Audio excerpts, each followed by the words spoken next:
नमस्कार दोस्तों।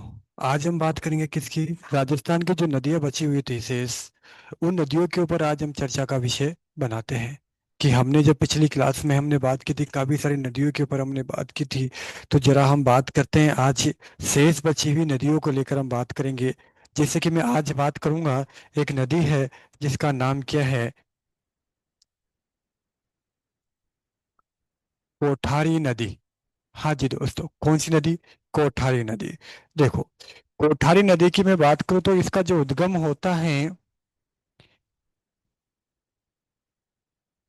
और जो इसका विस्तार है उसके बारे में बात करें, कि जो कोठारी नदी है, इसका जो उद्गम है, उद्गम वो कहाँ आता है? ये आपने सुना होगा, राजसमंद में दिवेर की पहाड़ी। कहाँ है? राजसमंद। और राजसमंद में कौन सी जगह? दिवेर की पहाड़ी। यहां से इस नदी का क्या होता है दोस्तों? उद्गम होता है, ठीक है। और ये जो आपने, हमारी जो बनास नदी है, कौन सी नदी?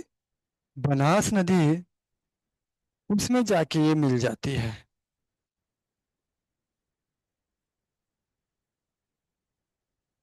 वो कहाँ मिलती है, ये थोड़ा ध्यान रखना है। भीलवाड़ा में एक जगह पड़ती है। भीलवाड़ा में एक जगह पड़ती है जिसका नाम क्या है? नंदगांव। नंदगांव या नंदराई क्षेत्र। यहाँ जाके किस में मिल जाती है दोस्तों? बनास में मिल जाती है। क्लियर? ठीक है। इसकी मैं बात करूं कि इसी नदी के ऊपर है आप, जो आपका भीलवाड़ा है, उस भीलवाड़ा में एक बांध बना हुआ है। और उस बांध का नाम क्या है? मेजा बांध। ठीक है। और मेजा बांध जो है, इसको बोलते क्या है? ये कहाँ पर? भीलवाड़ा में है। ठीक है। और इसको बोलते हैं क्या? भीलवाड़ा की लाइफ लाइन, यानी जीवन रेखा इसको बोलते हैं दोस्तों। पहली बात आपको याद रखनी है, क्योंकि इसके बारे में कई बार पूछा गया है। ठीक है। और इसी नदी के ऊपर एक सभ्यता का विकास हुआ है। इस नदी पर भीलवाड़ा में एक सभ्यता का विकास हुआ है। किसका? एक सभ्यता का विकास हुआ दोस्तों। ठीक है। वो आपको याद रखनी है।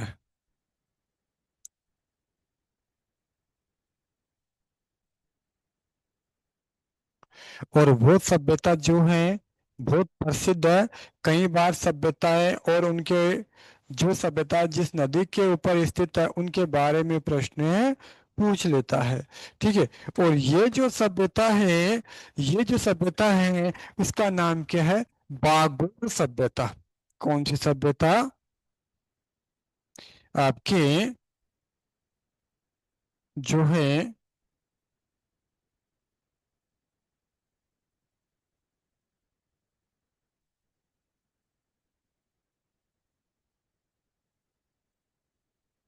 बागोर सभ्यता। क्लियर? ये आपको याद रखनी है। कौन सी सभ्यता है? बागोर सभ्यता। ठीक है दोस्तों। ये सभ्यता आपको शायद दिख नहीं रही, इसको ऊपर लिख देता हूँ। ठीक है दोस्तों। ये कौन सी नदी है आपकी? कोठारी, जो आपको याद रखनी है, जो किसकी सहायक है? आपके बनास की सहायक है। अगली नदी की मैं बात करूं जो महत्वपूर्ण नदियों में है आपकी, एक नदी अपनी कौन सी है? पार्वती नदी। कौन सी नदी?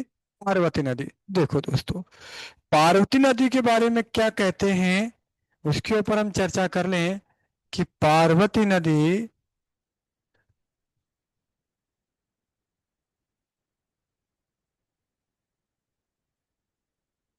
ये आपकी कौन सी है?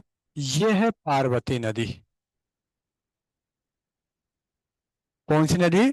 पार्वती नदी। और ये पार्वती नदी जो है, ये किसकी सहायक है आपके?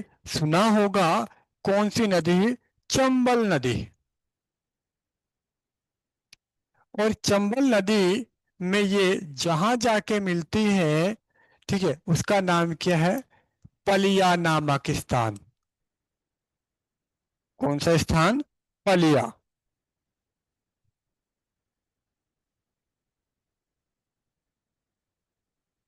पलिया जो पड़ता है वो कहाँ पड़ता है? सवाई माधोपुर में पड़ता है। ठीक है, जो बूंदी और सवाई माधोपुर के बॉर्डर के पास में पड़ता है। ठीक है, और चंबल में जाके ये क्या हो जाती है? मिल जाती है। कहते हैं आपके जो पार्वती है, इसके उद्गम की मैं बात करूं, उद्गम जो है इसका, वो दोस्तों आपकी विंध्याचल पर्वतमाला में एक सेहून की पहाड़ी है। कौन सी पहाड़ी? सेहून की पहाड़ी। ध्यान रखना है। कहाँ से निकलती है? एमपी से निकलती है। ध्यान रखना है। एमपी से। कौन सी पहाड़ी? सेहोर की पहाड़ी। यहां से इस नदी का क्या होता है? उद्गम होता है। क्लियर? और राजस्थान में प्रवेश, राजस्थान की बात कर रहा हूं मैं, तो राजस्थान में जो प्रवेश है वो हमारे जो जिला पड़ता है कौन सा? बारह। ठीक है, बारह के करीब याहट क्षेत्र है। कौन से जिले से? बारह से प्रवेश करता है। ठीक है, और बारह में कौन सा क्षेत्र पड़ता है जो आपको याद रखना? करयाहट क्षेत्र। इस करयाहट क्षेत्र से राजस्थान में प्रवेश करती है। और कहते हैं इसकी जो कुल लंबाई है, कुल लंबाई लगभग है 70 किलोमीटर। कितनी है? 70 किलोमीटर। 70 किलोमीटर। और ये नदी कहते हैं कि राजस्थान की और एम की प्राकृतिक सीमा बनाती है। कौन सी सीमा? प्राकृतिक सीमा। जो कहते हैं कोटा भारत की, जो मुख्य रूप से वैसे तो राजस्थान में और आपके कहते हैं राजस्थान और एमपी की प्राकृतिक सीमा बनाते हैं। राजस्थान में आपका बारां और कोटा है, कोटा जिला और बारां जिला, उसकी भी क्या बनाती है? प्राकृतिक सीमा बनाती है, जो आपको याद रखनी है। ठीक है, और इस नदी पर बारां में, इस नदी पर बारां में, बारां में एक शहर है किशनगंज।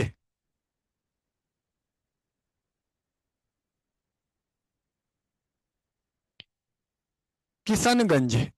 और किशनगंज कौन से जिले में है? बारां में है। ये शहर जो है वो इस नदी पर स्थित है, थोड़ा ध्यान रखना है।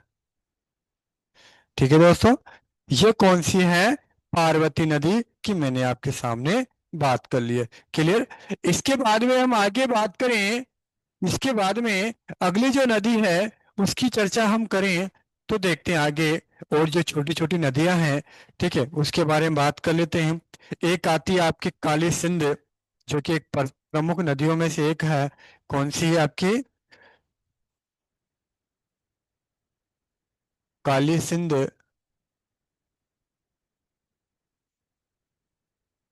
काली सिंध नदी, इसके ऊपर हम बात करते हैं। किस नदी की बात करें? काली सिंध। देखते हैं काली सिंध जो है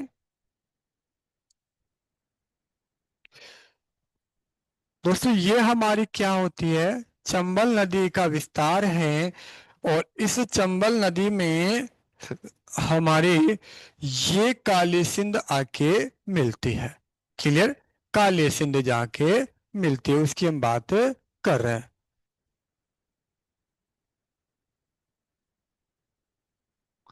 ठीक है, काली सिंध की मैं बात करूं तो काली सिंध का जो उद्गम होता है, उद्गम की मैं बात करूं कि जो इसका उद्गम है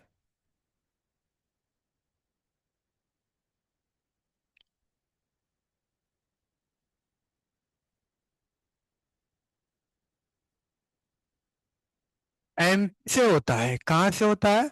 एमपी से इसका उद्गम होता है। और एमपी में कहते हैं देवास के निकट बागली की पहाड़ी से होती है। कौन सी? एमपी में देवास के निकट कौन सी जगह से?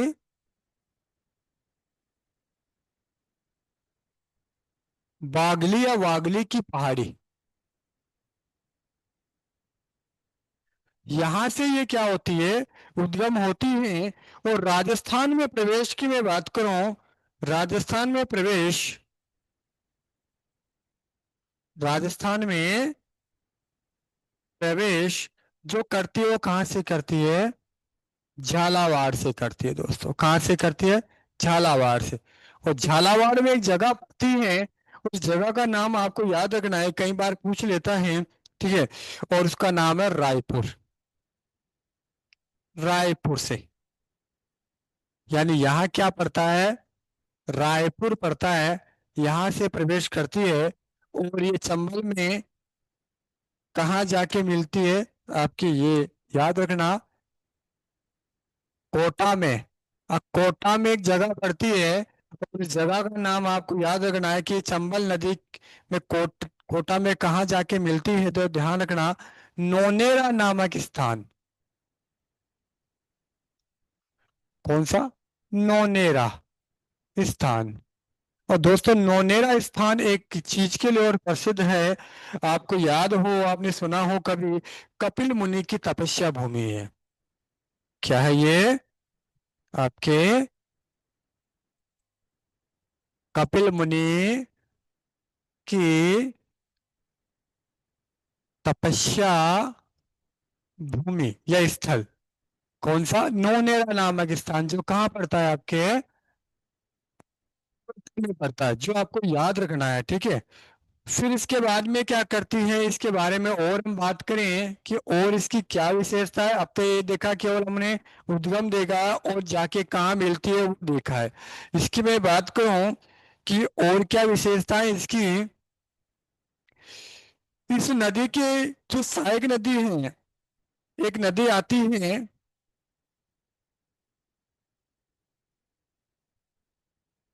कुछ इस तरीके से, और उस नदी का नाम क्या है? आहू नदी। कौन सी नदी? आहू नदी। ठीक है। आहू नदी इसमें आके मिलती है जो आपको, इस आहू नदी के संगम पे एक एक सॉरी बांध नहीं, एक दुर्ग बना हुआ है जो बहुत प्रसिद्ध दुर्ग है। ठीक है। आहू नदी पर एक, दोनों के संगम पे एक दुर्ग बना हुआ है। और उस दुर्ग का क्या नाम है, वो इम्पोर्टेंट है। वो एक इम्पोर्टेंट दुर्ग है, वो यहाँ पे है। ठीक है। और उस दुर्ग का क्या नाम है?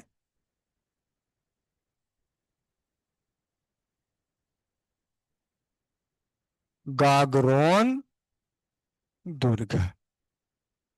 और क्या बोलते हैं इसको? जल दुर्ग। ठीक है। जो किसके? आहू और काली सिंध के संगम पर बना हुआ है। आहू और काली सिंध के संगम पे बना हुआ है। ठीक है। इसके अलावा मैं और बात कर रहा हूँ कि इसमें बहुत सारी छोटी छोटी नदियां आके मिलती हैं। ठीक है। जैसे कि मैं बात करूं, एक नदी है ईज नदी। कौन सी नदी? ईज नदी। वो इसमें आके मिलती है। ठीक है। इसके अलावा और एक है गुंजाली नदी। कौन सी नदी? गुंजाली नदी।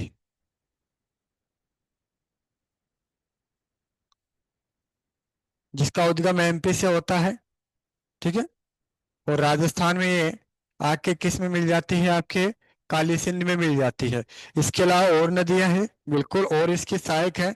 जैसे कि मैं बात करूं, एक नदी आती है और वो भी इम्पोर्टेंट है, और उसका नाम क्या है? परवन नदी। कौन सी नदी? परवन।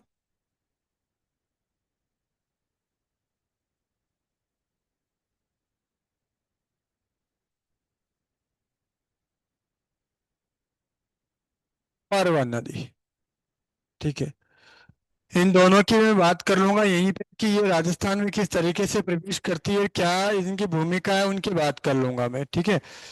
आगे मैं बात करूं कि जो आपकी परवन नदी है, परवन नदी इसमें आके मिल जाती है, ये भी कई इसकी सहायक नदियां जो आपके सामने मैंने रख दी है, ठीक है। अब मैं इसके कुछ तथ्यों की बात कर लेता हूँ कि और इसके बारे में क्या विशेषताएं हैं, ठीक है। इसकी कुल लंबाई की मैं बात करूँ,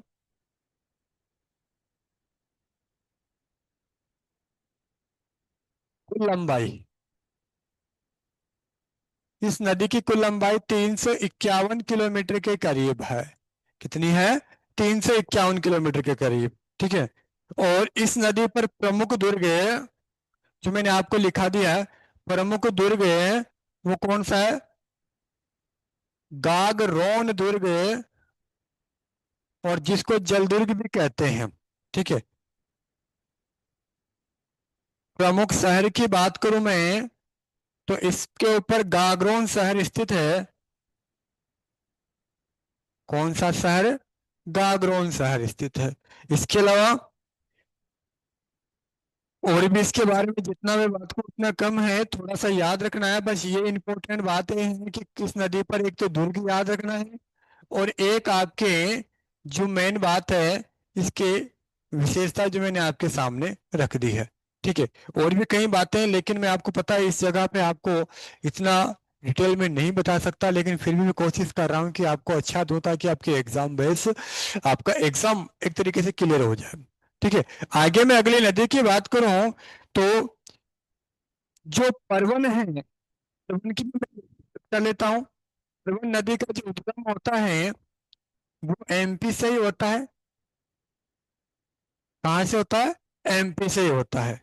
और एमपी में कहते हैं इसके उद्गम के बाद ये राजस्थान में प्रवेश, राजस्थान में जो प्रवेश करती है, जितनी भी नदियों के बारे में बात कर रहा हूँ मैं प्रवेश की, उद्गम की, वो आपको याद रखना है क्योंकि इंपॉर्टेंट है। झालावाड़ में कहाँ से करती है ये? झालावाड़ से। और झालावाड़ में कहाँ से? मनोहरपुरा से। कहाँ से करती है ये? मनोहरपुरा, जो थाना है यहाँ से। और इस नदी पर है मनोहरपुरा, जो शहर है, मनोहरपुरा शहर भी स्थित है इस नदी के ऊपर, जो आपको याद रखना है, ठीक है। इसकी जो सहायक नदियां हैं, जैसे अजनार है, घोड़ा पछाड़ है, ये उन दो सहायक जल धाराओं के रूप में बहती है, यानी जो प्रमुख नदी है वो जल धाराओं के रूप में बहती है, ठीक है ना, जिनका नाम है घोड़ा पछाड़ और आपके अजनार, ठीक है। इन दोनों के रूप में ये बहती है, ठीक है। इसकी काफी सहायक नदियां हैं। इसके ऊपर एक शिवलिंग बना हुआ है बारह में, एक मंदिर है भगवान शिव का, शिव मंदिर है बारह में, ठीक है, जो आपको याद रखना है। क्लियर बात? ठीक है। और आपको याद हो कि जो नदी, नदी के किनारे शेरगढ़ दुर्ग स्थित है। कौन सा दुर्ग है? यहाँ बात कर लेते हैं परवन नदी की थोड़ी सी डिटेल में। परवन नदी, और परवन नदी की मैं बात करूं तो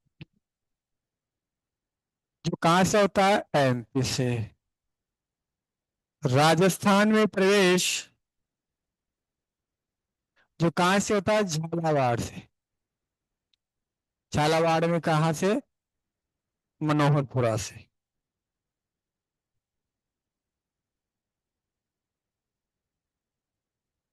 कहाँ से होता है?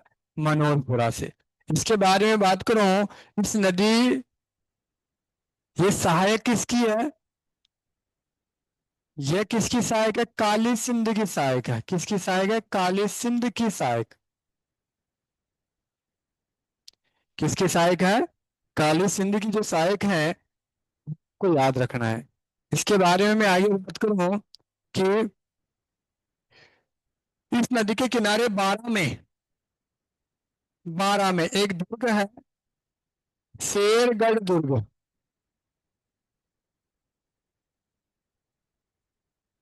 इसी को बोलते हैं पशुवर्धन दुर्ग। क्या बोलते हैं? पशुवर्धन दुर्ग कहते हैं इसे। ठीक है। और इसी बारह में एक अभ्यारण्य है, कौन सा? शेरगढ़ अभ्यारण्य, जो इसी नदी के किनारे स्थित है, परवन नदी के किनारे, जो आपको याद रखना है। ठीक है। और इस नदी के किनारे प्रमुख शहर की बात करूं, शहर बारह में एक, बारह जिले में एक शहर पड़ता है, और उस शहर का नाम क्या? मांगरोल। कौन सा? मांगरोल शहर इस पे स्थित है। मांगरोल, जो कभी कभी एग्जामिनर पूछ लेता है, ध्यान रखना है। कौन सा शहर? मांगरोल शहर। क्लियर। ये थी आपकी कौन सी? पार्वती नदी। ठीक है। ऐसी और भी कई सहायक नदियां, जैसे जैसे मैं बात करूं, निमाज है, जो एमपी से उद्गम होता है निमाज का। ठीक है। और निमाज राजस्थान के झालावाड़ के खेड़ा गांव से प्रवेश करती है। ठीक है ना। और यह परवन में जाके मिल जाती है। इसके अलावा एक नदी और है, चंद्रभागा, जो झालावाड़ के सेमले गांव से प्रवेश उद्गम होता है। ठीक है। और ये भी जाके काली सिंध में मिल जाती है। इसके अलावा मैंने बताया आपको, गुंजाली नदी जो एमपी से निकलती है, और दौलतपुरा चित्तौड़ के पास ये चंबल में जाके मिल जाती है। इसके अलावा ईज नदी है, जो भैंसरोडगढ़ चित्तौड़ से निकलती है, और डाबी के वनों में, इसे वनों में, डाबी के वनों में चित्तौड़ में जाके मिल जाती है। ठीक है। ऐसी बहुत सारी नदियां हैं जिनके बारे में बात करूं। एक कुल्लू नदी है, जो एमपी से निकलती है। कौन सी नदी? कुल्लू नदी, जो एमपी से निकलती है, चंबल की सहायक है, करौली के पास में जाके मिल जाती है। ठीक है। इसके अलावा चाकण नदी है। चाकण नदी भी बूंदी के पास है। चाकण नदी छोटी छोटी छोटी जलधाराओं में निकलती है, और ये राजस्थान में बूंदी के पास है, चंबल में आके क्या हो जाती है? मिल जाती है। इसके अलावा और भी कई नदियां हैं जो चंबल की सहायक है, जो मैंने आपके सामने कई नदियों के बारे में बता दिया है। अगली जो नदी है, उस नदी के बारे में हम चर्चा करेंगे। ठीक है। और वो नदी कौन सी होगी, जिसका नाम हम बात करेंगे, कौन सी? आपके बाणगंगा की, जो अगली क्लास में हम बात करेंगे। ठीक है। बाणगंगा और कुछ छोटी मोटी जो नदियां हैं, उनके बारे में हम बात करके कल इस लेसन को खत्म कर देंगे। तो कल अगली क्लास में मिलते हैं। थैंक यू, धन्यवाद। अच्छा लगे तो इस चैनल को ज़्यादा से ज़्यादा सब्सक्राइब करें, और कमेंट करें। कोई भी दिक्कत हो तो आप प्रश्न पूछें। थैंक यू, धन्यवाद।